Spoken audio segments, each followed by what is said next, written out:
So how can you see and know your phone number on the iPad? So let me get started with this. If it's your first time on this channel, definitely subscribe for more explanations and guides like this one. So it might be in the different places. Obviously, like you can go to your contacts and tap on your card, and there you're gonna see the phone number, perhaps the one from the iPhone, or it depends on your setup if you use the Apple account with other devices too. But that would be like the first place to check it out.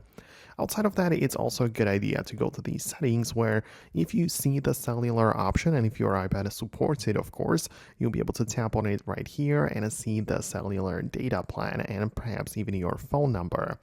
So one thing though, by the way, if you use a prepaid plan for for the phone number, the SIM card doesn't really support displaying the number, and it might show you the unknown number. So in that case, you will need to get in touch with the carrier.